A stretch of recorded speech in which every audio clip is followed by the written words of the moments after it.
Assalamualaikum warahmatullahi wabarakatuh. Perkenalkan, nama saya Agus Mustafa. Saya peserta Laksa Kabupaten Garut, Angkatan 8 Kelompok 1. Hari ini saya akan menjelaskan tentang tugas individu mengenai wawasan kebangsaan dan nilai-nilai bela negara. Untuk selanjutnya saya akan menggunakan dengan metode mind map. Ini adalah mind map yang telah saya buat.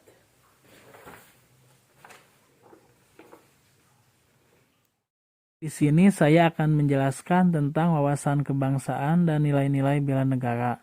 Wawasan kebangsaan dapat diartikan sebagai konsepsi cara pandang yang dilandasi akan kesadaran diri sebagai warga dari suatu negara akan diri dan lingkungannya di dalam kehidupan berbangsa dan bernegara.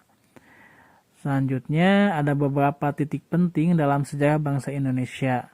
Yang pertama, pada tanggal 20 Mei 1908, puluhan anak muda berkumpul di Aula Stopia. Dalam pertemuan itu mereka sepakat mendirikan organisasi Budi Utomo yang menghasilkan Perhimpunan Indonesia atau lebih disingkatnya PI yang lahir pada tanggal 25 Oktober 1908 di Leiden, Belanda. Pada tanggal 30 April 1926 di Jakarta diselenggarakan Kerapatan Besar Pemuda yang kemudian terkenal dengan nama Kongres Pemuda Pertama. Pada tanggal 27 sampai 28 Oktober 1928, Kongres Pemuda II dilaksanakan. Pada tanggal 1 Maret 1945, dalam situasi yang sangat kritis, dibentuklah BPU PKI atau Badan Penyidik Usaha-Usaha Persiapan Kemerdekaan Indonesia. Dan pada tanggal 7 Agustus 1945 dibentuklah PPKI. Selanjutnya tentang konsensus dasar.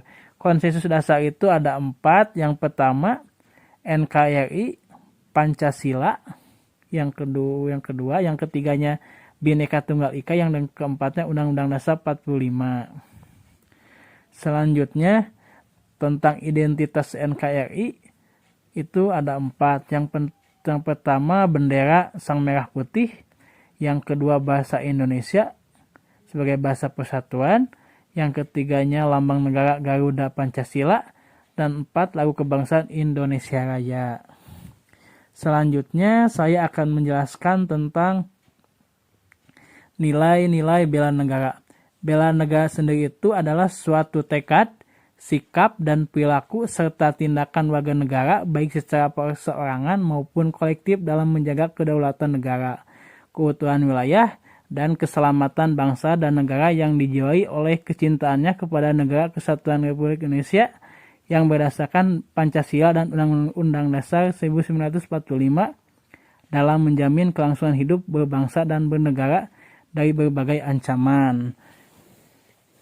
Selanjutnya, nilai bela negara itu yang pertama, cinta tanah air. Yang keduanya, sadar berbangsa dan bernegara.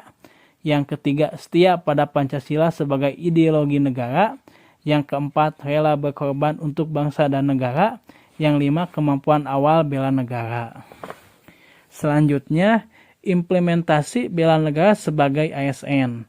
Yang pertama, melakukan pengabdian yang tulus untuk negara. Yang keduanya, melakukan tugas secara profesional. Yang ketiga, mendorong kesetaraan dalam pekerjaan. Yang keempat, memegang teguh ideologi Pancasila. Yang kelima, melakukan pelayanan kepada publik secara jujur, tanggap, cepat, dan santun. Yang selanjutnya, fungsi ASN yang mencerminkan nilai bela negara. Yang pertama, pelaksanaan kebijakan publik. Yang keduanya, pelayanan publik. Yang ketiga, perekat dalam pemersatu bangsa. Demikianlah mind map yang telah saya jelaskan. Mudah-mudahan bermanfaat untuk semuanya. Assalamualaikum warahmatullahi wabarakatuh.